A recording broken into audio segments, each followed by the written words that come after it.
àwọn ọmọ ogun orílẹ̀-èdè Amẹ́ríkà ti gbórí wọlé o. Wọ́n ti balẹ̀ bàgẹ́ sí Maiduguri, ibẹ̀ gangan náà fi ṣe permanent base wọn. Wọ́n gbórí wọlé pẹ̀lú ọ̀pọ̀lọpọ̀ àwọn irinṣẹ́ ńlá, àwọn ohun ìjà ogun, different kind of weapons ni wọ́n gbé wọ orílẹ̀-èdè Nàìjíríà láti fi dojúkọ àwọn afẹ̀míṣòfò, àwọn agbésùmọ̀mí, àwọn Islamic terrorists, àwọn bandits. Ẹ wò ó, onírú àwọn irinṣẹ́ ní kó wọlé lọ́kàn òjọ̀kan, MQ-9 Reaper drones, attack helicopters, pẹ̀lú ọ̀pọ̀lọpọ̀ àwọn irinṣẹ́. Tẹ́ ò bá gbàgbé, ẹ rí i pé lọ́sẹ̀ tó kọjá lọ́hùn, ìròyìn kan gbòde kan wípé about 200 US military troops náà máa gbórí wọ orílẹ̀-èdè Nàìjíríà. Wọ́n ti ń wọlé lọ́lọ́kan òjọ̀kan. Fighter jet wọn, military plane tí wọ́n gbé wọlé 3 ọ̀tọ̀ọ̀tọ̀ ni. Òun lẹ̀ ń wò yẹn, flight yẹn lẹ̀ ń wò yẹn tó ṣe ra balẹ̀ bàgẹ́ sí airport kan ní Maiduguri. Èèyàn ẹ bá ń ṣèyún lé ní. Èkejì ẹ̀wẹ̀, ọta àbọ̀n wọlé sí fìjìláńtẹ́ kan lágbárí lónìí nípínlẹ̀ Kwara.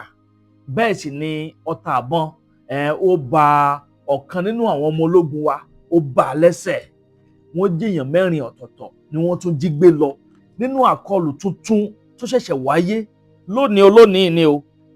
Lónìí ọjọ́ ìsinmi yìí tí ń ṣe ọjọ́ 15 oṣù kejì ọdún 2026 ní ìṣẹ̀lẹ̀ abàmì eléyìí tún ṣẹlẹ̀ nípínlẹ̀ Kwara. Lánàá yìí tó jẹ́ Saturday, ìṣẹ̀lẹ̀ àkọlù kan ṣẹlẹ̀ o ní checking point àwọn military táwọn agbésùmọ̀mí tí wọ́n ṣe àkọlù tó ní agbára sí ọ̀dọ̀ wọn. Ẹ̀yin èèyàn mi, mo ti gbóhùn tẹ́ mọ́ jẹ́dé. Àwọn ìròyìn méjèèjì mo fẹ́ ká fẹnu bà lónìí lórí ètò tí mo mú wá fún yín. Ẹ súnmọ́ bí ẹ bá ń wá nǹkan fìdílé tàbí kẹ́ bá ń fìdílé kan. Ẹ máa bá mi like fídíò yìí. Ẹ máa bá mi like kẹ́ máa comment, kẹ́ sì máa bá mi share káàkiri. Kó kan lé, kó koko, kó dẹ́sẹ̀ kùkú, kó kan ọ̀pọ̀lọpọ̀ àwọn èèyàn lára. Láì gbà yín lákòókò, ẹ já sáré kan lu agbami ètò yìí kí n sáré fẹnu bà àwọn ìròyìn méjèèjì, kí n sáré fẹnu bà tètè. Mi ò ní gbà yín lákòókò rárá bí tí ń wò mọ́. Ẹ bá mi rí dájú pé ẹ bá mi wo fọ́nrán yìí tán, kẹ́ sì máa bá mi like ẹ̀. Mo kí gbogbo ẹ̀yin olólùfẹ́ ìkànnì Àdàbà tẹlifíṣàn sórí ètò yín, ètò wa eléyìí tá tún mú wá fún yín lónìí. Bó lójú ọjọ́ ṣe rí lọ́dọ̀ tí yín bẹ̀ wọ́n. Ọdẹ ọdún bí lágbára Ọlọ́run ọba Èdùmàrè, ọdẹ gbogbo wa yóò máa dùn ní. Láì gbà yín lákòókò, ibo ni kí n ti kọ́kọ́ mu ná. Ẹ jẹ́ n kọ́kọ́ mu lórí ọ̀rọ̀ àkọlù ńlá táwọn bandit ṣe nípínlẹ̀ Kwara lánàá àti láàárọ̀ òní. Ìṣẹ̀lẹ̀ yẹn ní agbára sà, ó ní agbára. Wọ́n ní àwọn bandit afẹ̀míṣòfò kan wọ́n ṣe àkọlù sí agbègbè kan tí wọ́n ń pè ní Gbanji Road checkpoint tí ń bẹ ní Gbùgbù nípínlẹ̀ Kwara. Wọ́n láwọn ọmọ ológun ilẹ̀ wa wọ́n wà ń bẹ̀ àtàwọn fìjìláńtẹ́, àwọn agbófinró ni wọ́n wà ní checking point yẹn. Àwọn bandit dẹ̀ lọ ṣe àkọlù ńlá sí wọn níbẹ̀ pẹ̀lú ìró ìbọn tó ní agbára tí wọ́n fi kọlù wọ́n. Wọ́n ní pọ́tà àbọ̀n wọlé sí agbárí ọ̀kan nínú àwọn fìjìláńtẹ́. Bẹ́ẹ̀ sì lọ́tà àbọ̀n kan bá ọmọ ológun kan lẹ́sẹ̀. Wọ́n sáré rọ̀ọ̀ṣì wọn lọ sí ilé ìwòsàn tó súnmọ́ wọn jùlọ. Wọ́n gbé wọn dìgbàdìgbà lọ́bẹ̀ ni torí pé kí ni, ẹ̀jẹ̀ ti ń dà yàyàyàyà lára wọn láti rí dájú pé wọ́n dòòlà ẹ̀mí wọn.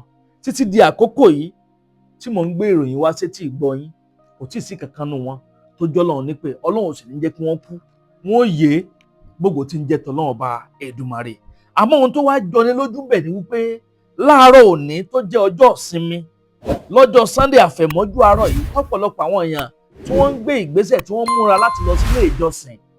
Ǹjẹ́ jẹ́ mọ̀ pé àwọn bandit tún ṣe àkọlù míì nígbà tó fi pé 24 hours gẹ́rẹ́gẹ́ tí wọ́n ṣe àkọlù kan lánàá ni wọ́n tún ṣe àkọlù míì láàárọ̀ yìí. Àárọ̀ àná ni àkọlù tó ń ṣe ní checking point yẹn tí àwọn ọmọ ológun méjì, ọmọ ológun kan àti fìjìláńtẹ́ kan tí wọ́n fara káásá.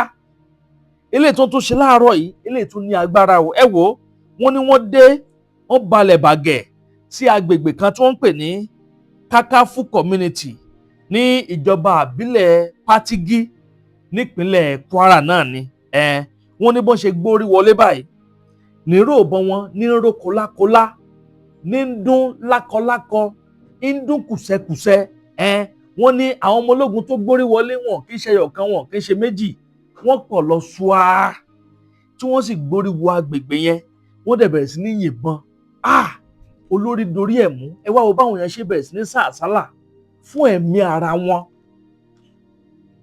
àwọn Yorùbá bọ̀ wọ́n ní kójú má rí bí báyìí kọ́ gbogbo ara lóògùn ẹ̀ àwọn kan ní ẹsẹ̀ lóògùn ẹ̀ ẹ wò ó àwọn èèyàn sàásálà fún ẹ̀mí ara wọn o ní àkọlù ńlá tí àwọn bandit tún ṣe ní ìpínlẹ̀ Kwara láàárọ̀ òní ẹ wò ọ̀rọ̀ yìí ní agbára tẹ́ ò bá gbàgbé ẹ rí i pé lánàá òde yìí làwọn bandit àwọn Boko Haram ni wọ́n ń ṣe parade àwọn tí wọ́n ti jí kó lónírúurú wọ́n nígboyà wọ́n gbójú gbóyà gbónu wọ́n lè ṣàyàkókò ọ̀nà kí torí pé kí ni wọn ò bẹ̀rù ẹnikẹ́ni mọ́ lórílẹ̀‐èdè yìí wọn ò bẹ̀rù àwọn ọmọ ológun wọn ò tiẹ̀ bẹ̀rù bóyá wọ́n tíráàkì àwọn àbí wọn ò ní tíráàkì àwọn nígbà tó jẹ́ pé àwọn tí ń ṣagbátẹrù wọn àwọn tí ń sponsor wọn àwọn tí ń gbówó rọ̀kùrọ̀kù fún wọn wọ́n ti kì wọ́n láyà wọ́n ti jẹ́ kó mọ̀ pé kò sómì kankan tó lè mì àwọn bandit nílẹ̀ yìí pàápàá jùlọ ní ìpínlẹ̀ Kwara àwọn ìbá 176 victims abducted victims ni wọ́n ti kó tí wọ́n sì parade wọn lánàá pé ẹ̀yin ìjọba ẹ wò ó ẹ̀yin tẹ́ ń parọ́ fáwọn ọmọ orílẹ̀-èdè Nàìjíríà wípé àwọn ò kidnap àwọn ò ṣègbà àwọn kan sọ sẹ́ni ní Wòrò community wọ́n láwọn jìyàn gbé ni wọ́n ṣe àwọn parade yẹn lánàá ẹ wá rí i pé ìsọsí àwọn bandit nípínlẹ̀ Kwara ó ń peléke sí lójoojúmọ́ ni ìpínlẹ̀ Kwara gan ti fẹ́ dàbí Borno ó ti fẹ́ dàbí ìpínlẹ̀ Kano Kaduna káàkiri báwọn wọ́n ń sọ sẹ́ńbẹ̀ bó ṣe wò ó ti di normal thing kọ́lọ́ọ̀bá Èdùmàrè kó ṣàánú wa. èkejì ẹ̀wẹ̀ àwọn ọmọ orílẹ̀-èdè Amẹ́ríkà gborí wọlé o bẹ́ẹ̀ ni wọ́n dé togun-togun wọ́n dé tìjàtìjà dẹ̀nàdẹ̀nà dé bá gbogbo àwọn agbésùnmọ̀mí lókè ọ̀yà lọ́hùn pàápàá jùlọ nílẹ̀ Yorùbá tí wọ́n ń bì náà torí pé kí ni ọ̀nà mẹ́ta ọ̀tọ̀ọ̀tọ̀ làwọn ọmọ ológun Amẹ́ríkà yìí sọ pé àwọn fẹ́ fi ṣe base tó ń fẹ́ gbé base wọn sí lónìí olónìí bàálù wọn mẹ́ta ọ̀tọ̀ọ̀tọ̀ òun lẹ́rí tí ń fò yẹn bàálù wọn mẹ́ta ló ń pòyì ràbàràbà lójú òfurufú Maiduguri kódà airport kan tí ń bẹ Maiduguri ibẹ̀ gangan ni wọ́n sọ wípé wọ́n balẹ̀ sí bàgẹ́ wọ́n sì sọ wípé ọkọ̀ ojú òfurufú yìí méje ọ̀tọ̀ọ̀tọ̀ ni ó sì padà gborí wọlé yàtọ̀ sí mẹ́ta tó ti balẹ̀ sí ìpínlẹ̀ Maiduguri ní àná òde yìí lánàá òde yìí ẹ̀yin èèyàn ọ̀rọ̀ yìí gbẹnu tán o ó lékenkà bẹ́ẹ̀ náà ló pakasọ ẹ dákun dábọ̀ yẹn bá mi pín kínní káàkiri lógúnlógún lọ́gbọ̀nlọ́gbọ̀n ẹ máa bó síasíá ẹ máa bó kárakára bẹ́ẹ̀ náà ní kí wọ́n bá mi bó káàkiri tààràtàrà wọ́n ní Northern Cities Airport pébẹ̀ gangan ni ọkọ̀ ojú òfurufú yìí wọ́n ní 3 US military plane land in Maiduguri ọkọ̀ ojú òfurufú yìí mẹ́ta ọ̀tọ̀ọ̀tọ̀ ló balẹ̀ bàgẹ́ sí Maiduguri lónìí. kódà wọ́n ní Maiduguri yẹn gangan ló fẹ́ fi ṣe base torí pé kí ni agbọ̀nbẹ̀ yẹn ló ń gbóná jain lọ́wọ́. Maiduguri yẹn ó jẹ́ center of attraction fáwọn ẹgbẹ́ afẹ̀míṣòfò ISWAP wọ́n dẹ̀ sọ wípé ọ̀pọ̀lọpọ̀ àwọn ohun ìjà ogun làwọn ọmọ ológun Amẹ́ríkà yìí ni wọ́n ti gbé wọlé. kí ni wọ́n ń bọ̀ wá ṣe lórílẹ̀‐èdè Nàìjíríà àkọ́kọ́ ná nínú àwọn ohun ìjà ogun tí wọ́n gbé wọlé wọ́n ní kan bẹ ní wọn tó ń pè ní MQ-9 Reaper drones MQ-9 Reaper drones ṣẹ́rí drones yẹn ó jẹ́ drones kan tó ní agbára tó jẹ́ pé tó bá ń fò lókè báyìí tó ń rá bàbà lójú òfurufú níbi tí àwọn bandit wà ṣe mọ̀ pé àwọn drone kan wà tó lè máa fò tó jẹ́ pé táwọn bandit yẹn bá ti na ìbọn sí báyìí tí wọ́n yìn bọn wọ́n já drone yẹn bọ́lẹ̀ ni àmọ́ drone eléyìí is a kind of drone tó jẹ́ pé level tó máa attain lójú òfurufú yẹn ó máa ga gan tó jẹ́ kò sí rògbòn táwọn ẹgbẹ́ afẹ̀míṣòfò yìí tí wọ́n lè yìn sí tí ó bá láéláé yóò rọra máa survey wọn ni tí ó máa capture gbogbo movement wọn lágbègbè yẹn á máa capture everything lára àwọn ohun ìjà ogun táwọn Amẹ́ríkà tó ń gbé wọlé nìyẹn lára àwọn ohun ìjà ogun tó tún gbé wọlé wọ́n ní attack helicopters helicopter tún lè fi ṣe àkọlù ó wà lára àwọn nǹkan tí wọ́n gbé wọlé onírúurú àwọn ohun ìjà ogun lọ́lọ́kan òjọ̀kan làwọn ọmọ ológun Amẹ́ríkà yìí ni wọ́n ti gbé wọlé ẹ rí pé ìròyìn ayọ̀ lélẹ́yìí ó ti wá tán fún àwọn bandit báyìí kọ́ra máa mí ẹ̀mí ìgbẹ̀yìn wọn báyìí mímí ìgbẹ̀yìn wọn ni kọ́ra máa mí báyìí torí pé kí ni àwọn ọmọ ológun Amẹ́ríkà ti dé wọ́n dé togun-togun wọ́n dé tìjàtìjà bẹ́ẹ̀ sì ni wọ́n ò wá láti ṣeré rárá bí tí wọn ò mọ wọ́n mean business ẹ̀ẹ̀kan lè ṣàìdédé kùgìrì rí àwọn ọmọ ológun Amẹ́ríkà kọ́kàn wá sórílẹ̀-èdè kan kó wọ́n máa ṣe fàájì àbí kó máa ṣeré